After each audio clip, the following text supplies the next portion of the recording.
예, 함께 기도하시겠습니다. 하나님, 이 시간 하나님의 말씀이 우리의 심령에 심겨지게 하여 주옵소서. 그리하여 우리의 각자가 이 세상에서 우리의 각자의 부르심 자리에서 하나님의 나라가 되게 하여 주옵소서. 영광을 드립니다. 예수님의 이름으로 기도드립나이다. 아멘. 복된 주일입니다. 우리 양옆좌우 한번 지체들 한번 같이 한번 보실까요? 같이 한번 보시고 같이 한번 인사 나누실 때 정말 마음을 담아서 사랑합니다. 그리고 축복합니다. 인사 나누겠습니다. 사랑합니다. 축복합니다. 저는 이제 성경을 볼 때요, 구조적으로 보는 것을 좋아합니다. 이제 구조적으로 성경을 본다라는 것이 제가 좀 이게 예를 들어서 설명하면 좀 더 빠를 것 같은데, 출애굽기 같은 경우에도요, 출애굽기 19장에 이스라엘 백성들이 출애굽을 해서 신의 산, 하나님의 산에 도착합니다. 19장에 도착을 하고, 그리고 20장에 하나님께서 십계명을 주세요. 그리고 21장, 22장, 23장에 하나님의 백성으로서 필요한 법들을 하나님 주시고, 그리고 24장에 하나님과 이스라엘 백성 간의 계약을 맺어요. 피를 딱 뿌리면서 피의 계약을 맺습니다. 자, 그리고 25장에 성막의 설계도를 25장부터 이제 쭉 하면서 성막이 이제 지어지는 것입니다. 지금 요 나와 있는 이 배열이요, 19장, 20장, 21장, 22, 23, 24, 25의 배열이 그냥 쓰여진 것 같은데, 제가 이제 구조적으로 성경을 읽는다고 했잖아요. 이게 좀 이해가 되어져야지만, 이게 전체 속에서 이 각 장을 봐야지만 이 내용이 이해가 됩니다. 왜 성막이 중요하고 하나님 왜 성막을 이때 주시는가, 이제 그런 것도, 또 왜 제사장의 제도를 허락하여 주시고 또 왜 레위기를 통해서 제사에 관련돼서 설명해 주시는가. 자, 이유는요, 다시 한번 설명해 드릴게요. 저는 지금 짧게 이 10계명부터 시작되는 이 줄거리를 잠깐 설명드렸잖아요. 그러니까 어떻게 보면 성경을 볼 때 구조적으로 집의 설계도를 한번 보고 그리고 성경으로 접근하는데, 왜 이렇게 봐야 되냐 하면, 여러분 만약에 중요한 계약을 합니다. 계약서를 써요. 집매매 계약서를 씁니다. 그러면 여러분 꼭 확인하는 거 있죠. 뭘 확인합니까? 법을 확인해야 되고요, 적어도 약관을 확인해야 됩니다. 회사와 회사 간에 계약을 맺을 때 그냥 사인부터 하고 그 내용의 약관을 읽는 사람 없어요. 법을 읽는 사람이 없습니다. 그러니까 하나님께서 이스라엘 백성들을 시내산으로 불렀습니다. 그러면 계약을, 너는 이제부터 내 백성이야 라고 계약을 맺을 수 있는데, 계약 전에 하나님께서 뭘 먼저 보여주시죠? 20장 10계명, 21장 22장 23장 법, 하나님 나라의 백성으로 살려면 이런 법을 따라야 된다는 법을 주세요. 그리고 난 다음에 이 법 이후에 이스라엘 백성들이 24장에서 하나님과 쌓인 계약을 이제 맺는 것입니다. 자, 그리고 난 다음에 왜 성막이 바로 등장합니까? 하나님과 이스라엘 백성 간에 맺은 법은 계약인 거예요. 근데 무슨 계약? 피의 계약이라고 했어요. 이걸 지키면 살고 지키지 않으면 어떻게 된다? 죽는 겁니다. 그러면 이스라엘 백성들이 이 법들 다 지킬 수 있습니까? 못 지켜요. 그러니까 하나님도 이들이 못 지킬 것 알고 있었던 거예요. 그래서 이 계약이 체결되고 나자마자 하나님께서 주셨던 것은 성막, 너희가 제사로서 말미암아 살 길을 열어주시는 겁니다. 그리고 제사장 제도, 그리고 레위기를 통한 어떻게 제사를 드려야 되는 법, 그러니까 구조적으로 볼 때 성경의 내용을 좀 이해할 수 있더라라는 겁니다. 그래서 여러분 성경을 볼 때 너무 장절에만 내몰이 되면은 놓칠 수 있습니다. 그래서 큰 그림으로서 성경을 이제 볼 필요가 있어요. 그러니까 전체적인 성경적인 맥을 보고, 그리고 성경의 장절로 들어가면 이해하기가 쉽습니다. 이게 이제 구조적으로 이제 성경을 읽는다는 것인데, 그러면 제가 이제 좀 더 큰 관점으로 여러분에게 좀 설명을 드릴 건데요. 자, 여러분, 성경 전체 66권의 이 성경의 전체를 절반으로 나눈다면 어디부터가 이 절반으로 나눌 수 있겠습니까? 자, 성경 전체를 이제 절반으로 나누는 거예요. 이게 장수로서 절반이면 시편에 나오거든요. 시편에서 나누는데, 절반으로 딱 나누면 창세기 11장 이전과 이후로 나눌 수 있습니다. 성경은 창세기 11장을 기점으로 11장 그러니까 11장을 포함해서 이전과 11장 이후에 계시록까지의 모든 내용이 이렇게 VS 구조로서 이렇게 나뉠 수가 있는 거예요. 그러니까 중간에 이걸 분리시키는 그러니까 전체적인 관점에서 성경을 구조적으로 나눌 때 창세기 1장에서 11장 그리고 12장부터 계시록 전체까지의 내용을 이렇게 나눌 수 있더라는 거예요. 아니 분량적으로 보면은 11장 해봐야 몇 장 되지도 않는데 그거랑 나머지 전체적인 분량이 이게 상대적으로 됩니까? 성경이 복잡해 보이는데 그렇지 않다니까요. 성경이라는 볼 때 우리가 봐야 되는 하나의 관점이 있어요. 관점이라는 건 눈입니다. 안경입니다. 이 안경을 딱 쓰고 성경을 봐야 되는데 그게 뭐냐 하면 한번 저를 따라 하겠습니다. 하나님의 나라. 뭐라고요? 하나님 나라인 거예요. 하나님 나라인 거예요. 하나님 나라라는 관점으로 성경을 봐야 되는데 그러면 1장부터 11장, 더 엄밀히 말하면 3장부터 11장, 1장과 2장은 창조거든요. 3장부터 11장, 그리고 그 이후에 12장부터 계시록 끝까지의 내용은 양분될 수 있는 거예요. 무슨 관점으로? 하나님의 나라. 그래서요, 성경을 제대로 이해하려면 하나님의 나라라는 관점으로 제대로 이해하려면 3장부터 11장에까지의 내용을 전체적으로 이해를 하셔야 됩니다. 3장부터 창세기 3장부터 11장의 내용을 전체적으로 이해하실 때 그 이후에 12장부터 하나님께서 아브라함을 부르시면서 시작되시는 당신의 나라, 하나님의 나라를 우리가 이제 이해할 수 있더라라는 것이죠. 그래서 저는요, 지금부터 창세기 3장부터 시작해서 11장의 내용을 다시 한번 설명을 이제 해드리려고 해요. 그리고 바벨탑의 사건까지 다시 설명을 해드릴 건데, 제가 이제 그간 이제 그 선악과부터 시작해서 좀 설명을 해드렸죠. 오늘은 좀 정리를 하면서 그리고 난 다음에 하나님의 나라 편으로 이제 넘어가려고 합니다. 자, 오늘은 3장부터 11장을 좀 정리하는데요.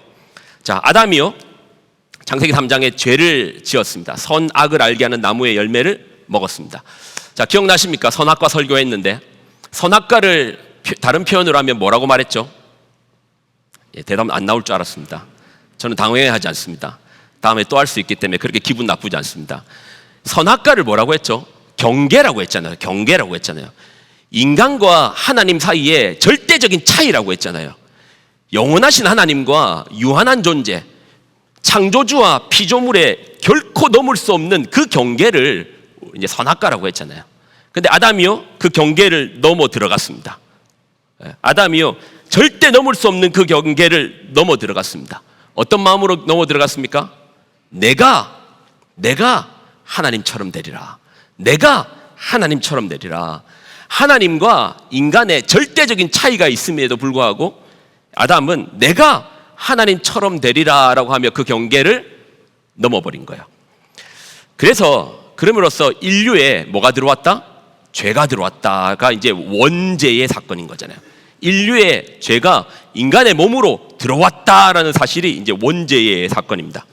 하나님의 말씀을 모함으로 어김으로부터 죄가 이제 출발하기 시작하는 거예요. 죄가 우리 속에 들어왔습니다. 근데 한번 물어볼게요. 막상 아담이요, 선악을 알게 하는 나무의 열매를 먹었습니다. 그러면 아담은 그 죄의 무게값을 제대로 느꼈을까요? 처음에 하나님께서 이 선악을 알게 하는 나무의 열매를 먹으면 어떻게 된다고 했죠? 죽는다고 했습니다. 근데 아담이 딱 먹는 순간 킥하고 죽었습니까? 안 죽었잖아요. 아담은요, 이 열매를 먹었을 때 이 죄가 내 안에 들어왔다라는 그 무게값을 제대로 느끼지 못했을 것입니다. 자, 그런데 그의 가정에 하나의 사건이 발생합니다. 아담의 가정에 하나의 사건이 발생합니다. 분명 아침까지 같이 밥을 먹으며 따뜻한 식탁의 교제가 있었습니다. 아들들이 같이 밥을 먹었어요. 그런데 창세기 4장에 큰아들 가인이 작은아들 아벨을 죽입니다. 형이 동생을 죽여요. 최초의 살인사건이죠. 아담은 그날 자신이 넘어버렸던 그 경계, 자신이 범해버렸던 그 경계, 하나님의 말씀을 어김으로 내 안에 이미 들어와 버린 그 죄의 무게값을 아담은 그날 그 무게값을 느꼈을 것입니다. 우리 안에 있는 욕망, 욕심, 불안, 억울함, 거절감, 이것들이 죄를 만납니다. 그리고 그 억울함이, 그 답답함이, 그 분노가 죄를 만나 이것이 행동화될 때 살인사건으로 일어난 것이죠. 최초의 살인입니다. 최초의 살인 사건인데, 살인 사건은 지금도 여러분 뉴스에서 신문에서 얼마든지 볼 수 있습니다. 지금 이 땅에 얼마나 많은 폭력의 사건들이 있고 이것이 살인화되기도 하고 이것이 집단화되어서 더 큰 이란 같은 데서 일어나고 있는 수많은 사람들이 죽어가고 있는 이 상황들을 보십시오. 얼마든지 있습니다. 그런데 세상의 뉴스는 죽었다 깨어나도 이 해석으로서 지금부터 주님께서 말씀해 주시는 방법으로는 해석해내지 않습니다. 네 안에 있는 어떤 분노감이 이것이 폭력이 되어서 때렸는데 그만 사람이 죽어버렸네. 이것이 지정관계이기도 하고 원한관계이기도 하고 어떨 때는 욕심에 의해서 일어난 사건이라고 우리는 뉴스에서 해석해낼 수는 있습니다. 그러나 성경처럼 해석해내는 경우는 단 한 군데도 없습니다. 성경만이 이 사건을 이렇게 조명하면서 해석해냅니다. 자, 그 장면을 보겠습니다. 창세기 4장 5절입니다. 창세기 4장 5절. 자, 같이 읽을게요. 자, 시작.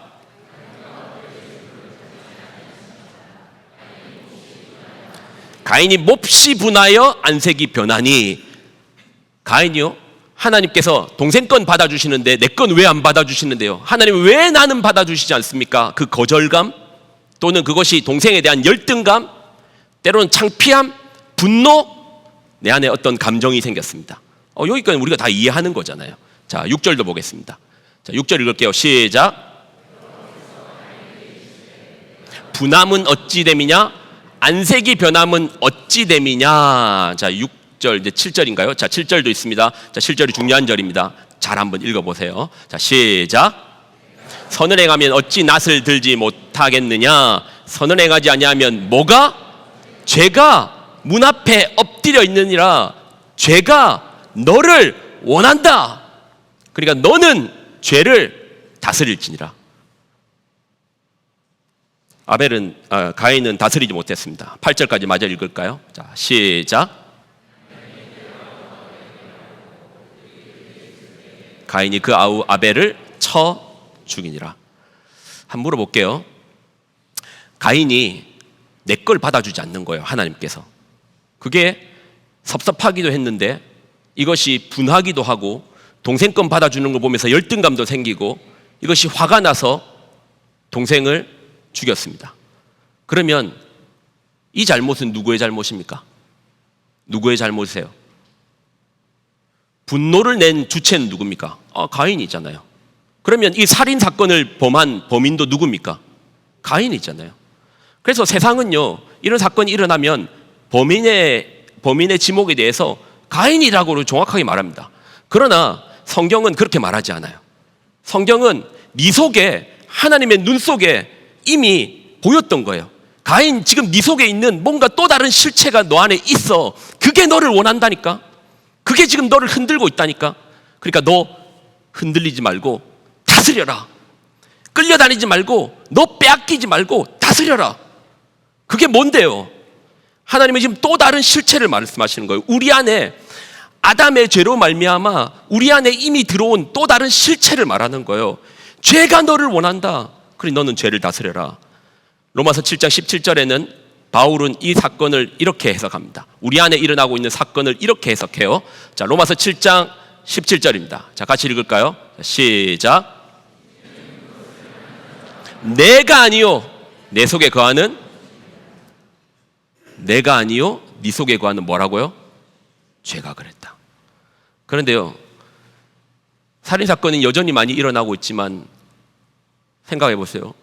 범인이 잡혔습니다. 근데 범인이 이렇게 말합니다. 그거요, 제가 한 게 아니고요, 제 속에 있는 죄가 그랬네요. 그러니 저는 죄가 없네요. 그렇게 말하면 아마 돌멩이 맞아 맞을 겁니다. 아무도 그 사실을 인정하지 않고 그것을 그렇게 넘어가진 않을 겁니다. 그러나 하나님께서는 성경을 통해서 하나님의 눈에서 보여지는 한 가지의 또 다른 실체에 대해서 말하는 거예요. 지금 제가 얘기하는 부분을 이해하지 않고서는 오늘의 11장까지의 이야기를 여러분이 결코 이해할 수 없습니다.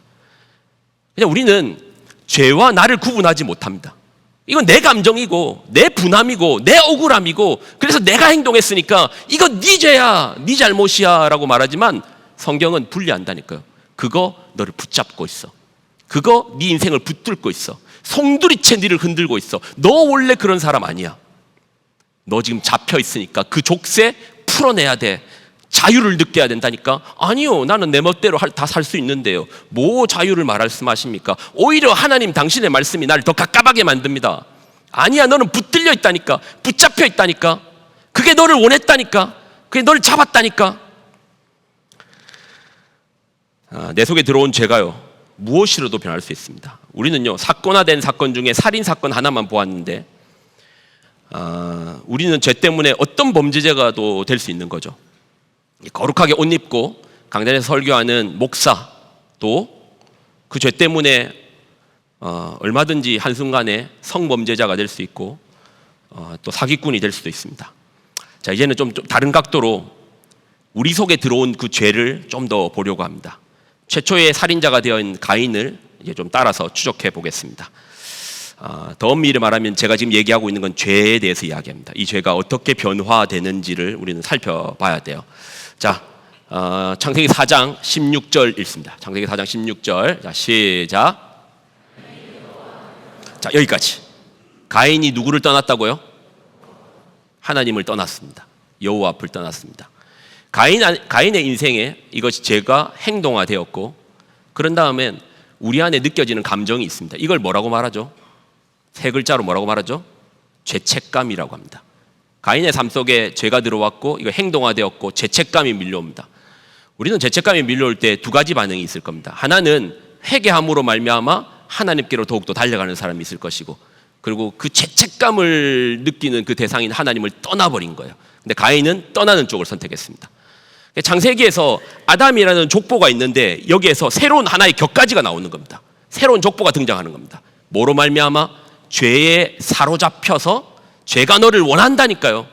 그 사로잡혀서 새로운 족보가 하나 등장합니다. 이게 이제 가인의 족보입니다. 사장의 족보, 가인의 족보, 하나님을 떠난 족보. 자, 그 족보에서 어떻게 되는가? 자, 17절 읽습니다.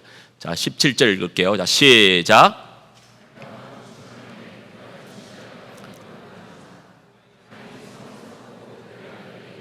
성을 이름하여 에녹. 가인이 뭘 쌓았다고요? 가인이 뭘 쌓았다고요? 성을 쌓았습니다. 성은요, 성의 기초는 뭘 것 같습니까? 많고 많은 것 중에 가인이 성을 쌓았는데, 우리가 생각하는 성은 이게 높은 뭐 그런 성을 생각할 건데, 성의 기초는 벽입니다. 벽. 지도 한번 보여주실래요? 조선시대 때 이 사대문이 있고, 그리고 뺑 둘러서 뭐가 있죠? 예, 벽이 쌓여 있습니다. 성의 기초는 벽이에요. 벽으로 뺑 둘려 있습니다. 그리고 벽으로 뺑 둘려 있는 이걸 또 뭐라 말하죠? 도시라고 말합니다. 그래서 NIV 버전을 보면 그 성이 아마 city라고 적혀 있을 겁니다. 도시인 거예요. 도시인 거예요. 도시가 지어진 겁니다. 자, 지금 제가 뭘 얘기하는지 여러분 이해하셔야 됩니다. 우리 속에, 사람의 마음속에 들어온 죄는 이것이 자라나고 육체를 입으려고 합니다. 그것이 행동화되어 사건화되기도 합니다. 이게 범죄가 사기가 될 수도 있고 폭력이 될 수도 있고 오늘 이야기처럼 살인이 될 수도 있습니다. 그런데 그뿐만 아닙니다. 우리 안에 들어왔던 이 죄의 격가지들이 자라서 이제는 담이 되고 이것이 도시가 되고 문명이 되기도 합니다. 그래서 성경에서 문명이라는 게 처음 시작되는 장소는 하나님의 족보인 아담의 족보가 있고 격가지인 하나님을 떠난 가인의 족보가 있죠. 가인의 족보에서 문명이 시작됩니다. 도시도 거기서 시작되고 문명도 시작됩니다. 제가 이게 짧은 시간에 얘기를 드려서 이해가 안 됐을 수 있지만 한번 그래도 잘 따라와 보십시오. 죄가 육신을 입어서 뭐가 되었다? 시티가 되는 겁니다. 그리고 문명이 되는 겁니다. 죄는요, 끊임없이 인간 속에 들어온 죄는 자랍니다. 근데 자라고 자라서 어디까지 자라는 줄 아십니까? 이 죄가 자라는데 어디까지 자라는가? 자, 6장으로 넘어가겠습니다. 6장의 내용을 볼게요. 자, 6장 읽을게요. 자, 시작. 자, 다시요. 여호와께서 사람의 죄악이 세상에 얼마만큼? 90%요? 95%요? 99%요? 아니요. 가득함과. 자, 그리고 좀 더 보겠습니다. 같이 읽을게요. 시작. 앞으로 넘어가야죠. 자, 그의 마음으로. 자, 시작. 모든 계획이 가끔요? 아니요. 항상. 하나님께서 이 땅에 심판을 내리실 때는 그냥 내리시지 않아요. 죄가 가득할 때, 그리고 항상 죄로 충만할 때, 그럴 때 심판이라는 것을 결정합니다. 심판에 대해서 제가 여러 번 말했지만 심판에 대한 가장 짧은 정의는 죽는 사건이 아니고 그 앞에 뭐가 붙어야 한다 했죠? 다 죽는 사건이라고 했잖아요. 노아도 은혜로 살아남았지, 심판이, 하나님께서 심판을 결정할 때는 그 땅의 가득함과 차고 넘치는 겁니다. 항상 그 죄로, 앞서 말했잖아요. 죄는 원한다니까요. 뭐를요? 너를 원한다니까요. 죄는 원한다니까요. 이미 우리 속에 들어온 죄는 우리를 원한다니까요. 그 원함이 나의 삶을 다 덮어버린 겁니다. 인생을 다 덮어버린 겁니다. 온 땅을 다 덮어버린 겁니다. 가득. 그래서 하나님은 결정을 내리세요. 그 결정이 뭐죠? 홍수 심판입니다. 온 세상에 죄가 가득하여 하나님의 마지막 결정은 심판을 내려야 되겠다. 이 땅을 홍수로 쓸어버려야 되겠다. 자, 그 쓸어버리는 장면 보겠습니다. 7장 21절로 23절입니다. 7장 21절로 23절. 자, 볼까요? 자, 시작.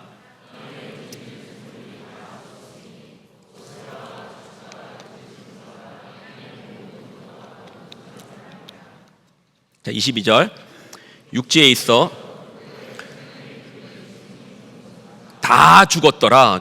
심판은 다 죽는 사건이라 했잖아요. 자, 23절. 지면의 모든 생물을 쓸어버리시니 곧 사람과 가축과 기는 것과 공중의 새까지라. 이들은 땅에서 쓸어버림을 당하였으되 오직 노아와 그와 방주에 방주에 있던 자들만 남았더라. 다 죽는 사건이에요. 심판은 죽는 사건이 아니고, 그래서 다 죽는 사건이라고 했잖아요. 한번 물어볼게요. 인간이 죄 때문에 결과적으로 하나님의 철퇴인 심판을 받았습니다. 그러면 우리 속에 이미 들어온 이 죄는 심판을 경험했으니까 이제는 죄가 해결되었을까요? 죄가 씻음 받았을까요? 아니 뭐 다른 사건도 아니고 한번 생각해 보십시오. 이 땅에 지금 여기서 이 중에서 8명만 빼가지고 살린다고 해도 그게 뭐 보통 일이겠습니까? 누구 살리고 누구 죽여요? 예. 여기 중에서 8명만 찾아내라고 해도 그게 보통 일이 아닐 건데, 근데 다 죽었어요. 내 주변에 있는 친척들, 이웃들, 알던 사람들 다 죽었습니다. 뭐 때문에요? 죄 때문에. 그래서 하나님이 그 심판 이후에 사람들은 어떻게 됐을까요? 이 심판으로 말미암아 이제는 죄를 끊어버리고 죄가 씻어지고 죄와는 상관없는 그런 인생으로 변화됐을까요? 아니요, 그렇지 않다라는 거예요. 성경이 폭로하는 건 그렇지 않다는 겁니다. 이미 우리 속에 들어온 죄, 하나님의 심판으로 또 된다 안 된다 안 되더라는 걸 말하는 거예요. 하나님께서 다른 것도 아니고 심판을 내리셨는데도 우리 속에 이미 뿌리 잡은 그 죄가 해결되지 않더라는 거예요. 물이 줄어들었습니다. 노아가 방주에서 나옵니다. 방주에 나온 다음에 하나님께 감사의 예배를 드립니다. 그때 하나님의 눈에 보였던 게 있습니다. 뭐가 보였는지 보겠습니다. 자, 창세기 8장입니다. 8장 20절 21절인가요? 자, 같이 한번 읽을게요. 자, 시작.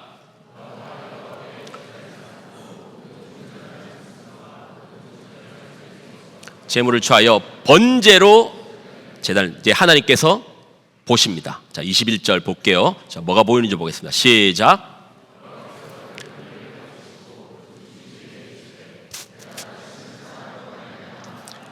사람으로 말미암아 땅을 저주하지 않는답니다. 왜요?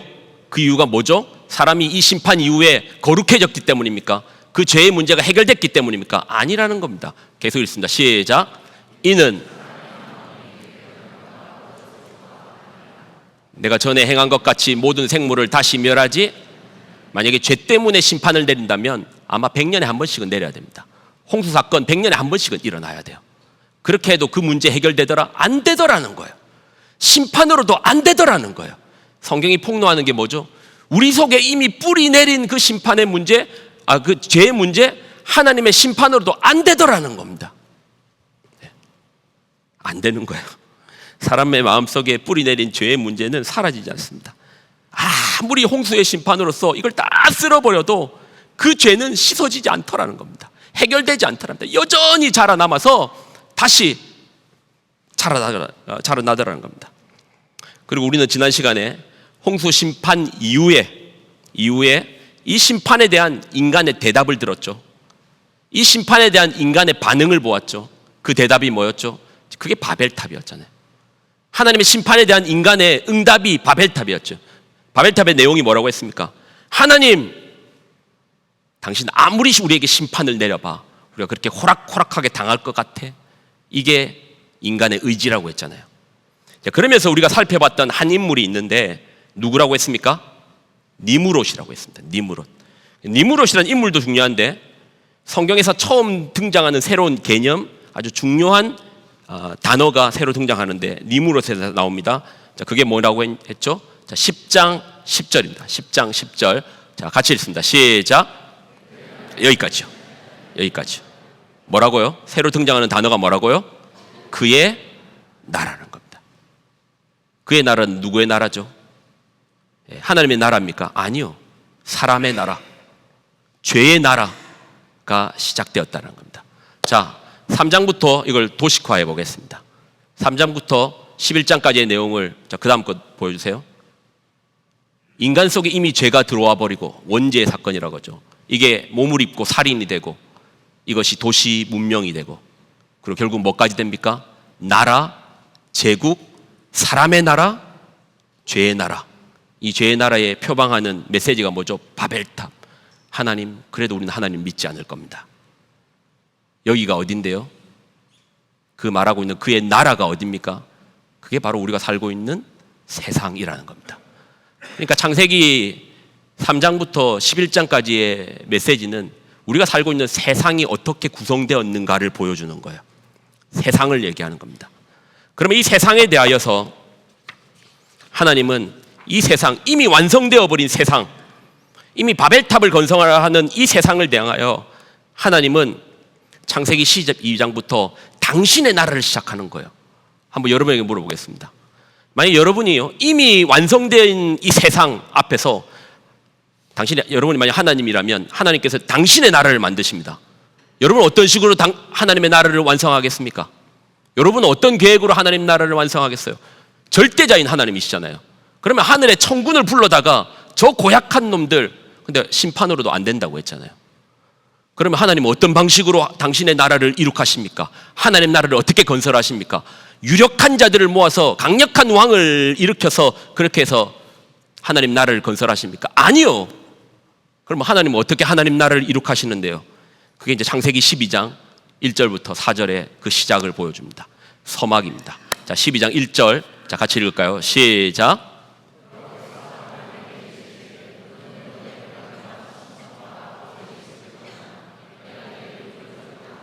여기까지. 하나님은 아브라함이라는 단 한 사람을 부르는 거예요. 이미 거대한 세상이 얼마나 거대한데요. 그 죄가 얼마나 강력한데요.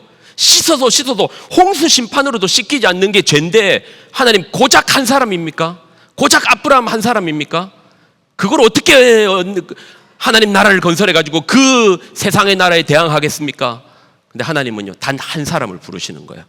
자, 2절로 읽습니다. 자, 시작.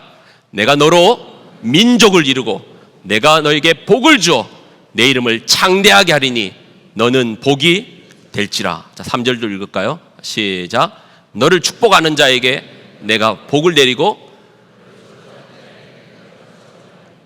땅의 모든 족속이 너로 말미암아 복을 얻을 것이라 하신지라. 자, 진짜 중요한 거는 하나님의 나라가 어디서부터 출발하느냐 이야기했잖아요.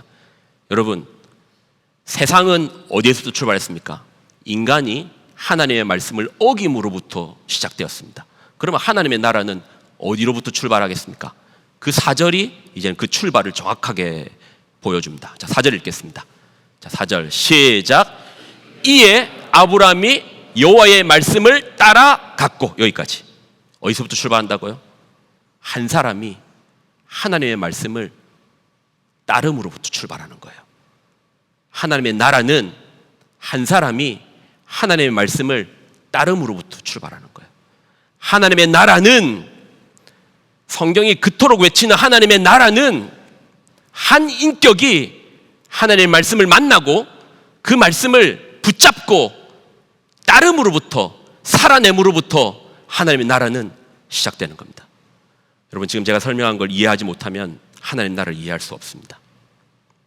그래서 저는 또 할 겁니다. 또 하고 또 해서 여러분의 삶에 이것이 분명히 잡힐 때까지 해야 됩니다.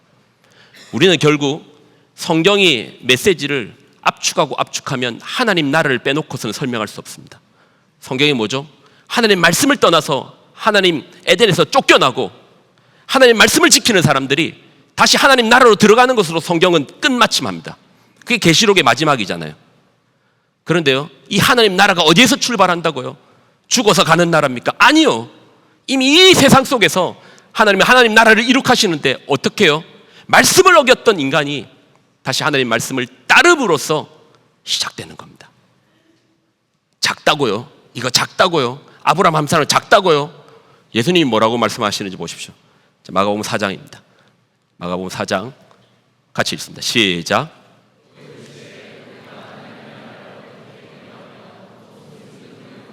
하나님 나라를 뭐로 비유하는지 보십시오. 31절입니다. 시작.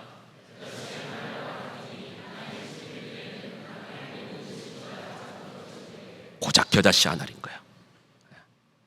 우리는요, 오늘 이 시간 예배를 드리고 하나님의 말씀을 듣고 말씀으로 이 땅을 살아낸다는 걸 작게 봐요. 고작 그런다고 뭐가 변하겠어? 고작 하나님 말씀을 지킨다고 뭐가 좀 달라질까?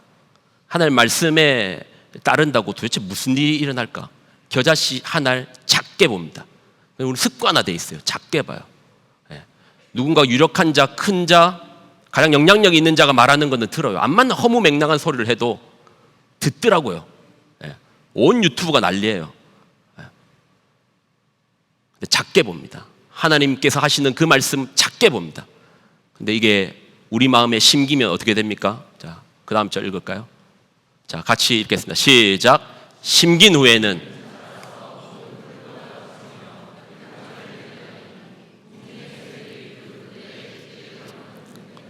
하나님은 하나님의 나라를, 당신의 말씀을 붙들고 사는 그 인격을 하나님은 내 나라야 라고 말씀하시는 거예요. 우리 마닐라 땅에 하나님의 말씀을 붙들고 사는 인격이 있습니까? 그러면 그것이 하나님의 나라인 겁니다.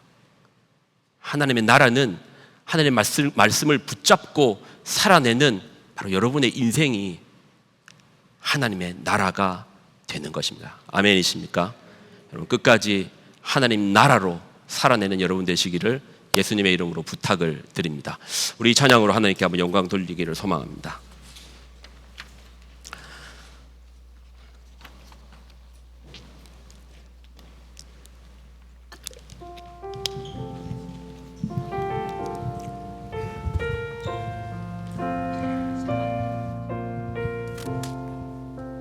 작게 보지 마십시오.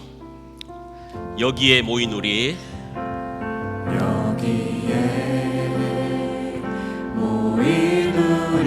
주의 은총 받은 자여라. 주의 은총 받은 자여라. 주께서 이 자리에 함께 이 자리에 함께 계심을 아노라. 함께 계심을 아노라. 언제나 주님만을 찬양하며 따라가리니 시험을 당할 때도 함께 계심을 믿노라. 이 믿음 더욱 굳세라.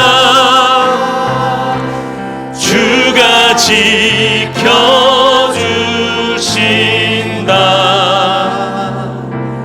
어두운 밤에도 주의 밝은 빛 인도하여 주신다. 주님이 뜻하시니 이해하기 어렵더라도 헤아리기 어렵더라. 언제나 주 뜻 안에 언제나 주 뜻 안에 내가 있음을 아노라. 내가 있음을 아노라. 사랑의 말씀들이 나를 더욱 새롭게 하니 잠깐 넘어져도 괜찮습니다. 우리에게는 승리가 있습니다. 최후 승리를 믿노라. 최후 승리를 그러니 여러분의 믿음을 굳세게 하십시오. 이 믿음 더욱 굳세라. 주가 지켜주신다. 어느 밤에도 주의 밝은 인도하여 주신다. 여기에 모인 우리 사랑받는 주의 자녀라.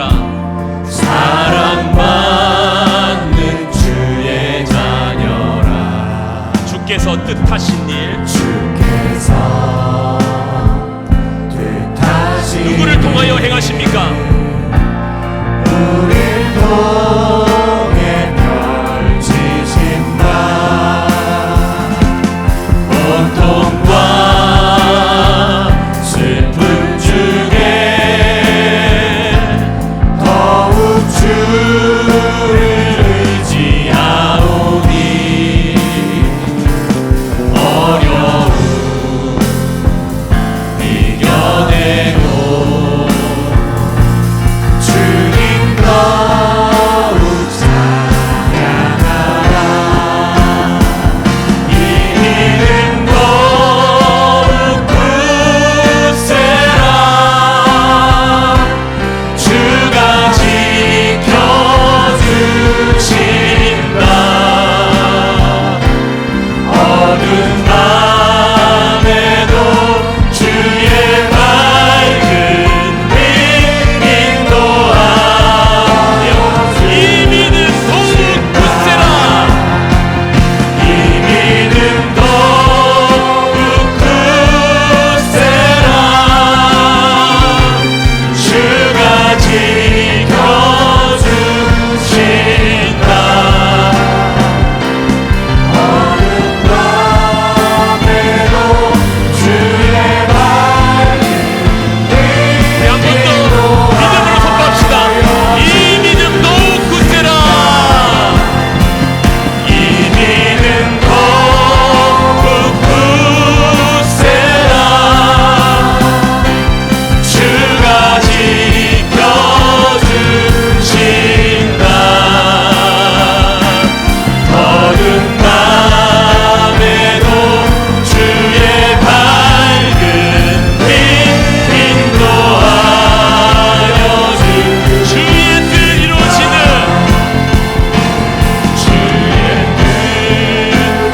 이루어지는 날까지 믿음 더욱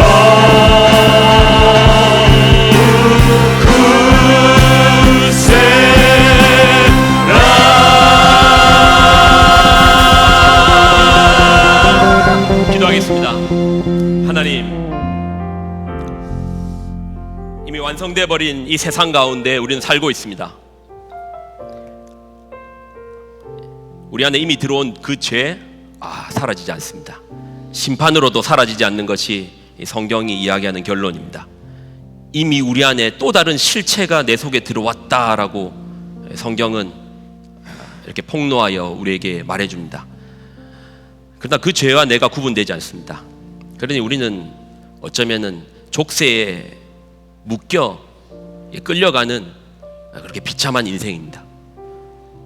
그래서 바울은 이러한 인생을 망했다, 내가 곤고한 자라, 누가 이 사망의 늪에서 나를 건져낼 수 있겠느냐라고 자신의 인생을 이야기합니다. 이런 우리를 하나님 사랑하셔 독생자를 보내시고 그분이 우리의 모든 죄를 짊어지고 십자가에 죽으심으로 그 죄의 값이 해결되었습니다. 우리는 그런 구원을 받은 백성입니다. 우리가 하나님 말씀을 어김으로써 죄가 시작되었고 그의 나라가 시작되었듯 이제는 하나님 말씀을 따름으로써 하나님 나라가 이루어질 터인데, 하나님 우리가 그런 하나님의 나라가 되는 백성 되게 하여 주옵소서. 믿음 안에 더욱더 굳세어져 하나님께서 크게 보시는 것을 우리가 작게 보지 않게 하여 주옵소서. 오늘 하나님의 이 말씀, 한 번의 예배, 그리고 하나님의 말씀으로 살아내는 이 치열함이 결코 작게 보지 않게 하여 주옵소서. 하나님께서 하나님의 나라로 봐주시니 우리도 하나님의 나라라는 자긍심으로 이 땅을 살아내게 하여 주옵소서. 이제는 우리 주 예수 그리스도의 은혜와 무한극진하신 하나님의 사랑하심과 성령님의 교통 동행 충만하심의 역사하심이 우리가 이 땅을 살며 하나님 나라가 되기로 작정하며 주의 말씀을 따르며 하나님 나라가 되어 이 땅 가운데 하나님의 나라의 자존심으로 살기로 작정한 귀한 성도들의 삶과 가정과 그들의 자녀들의 머리머리 위에 이제로부터 영원히 항상 함께하여 주시기를 간절히 축원드리옵나이다. 아멘.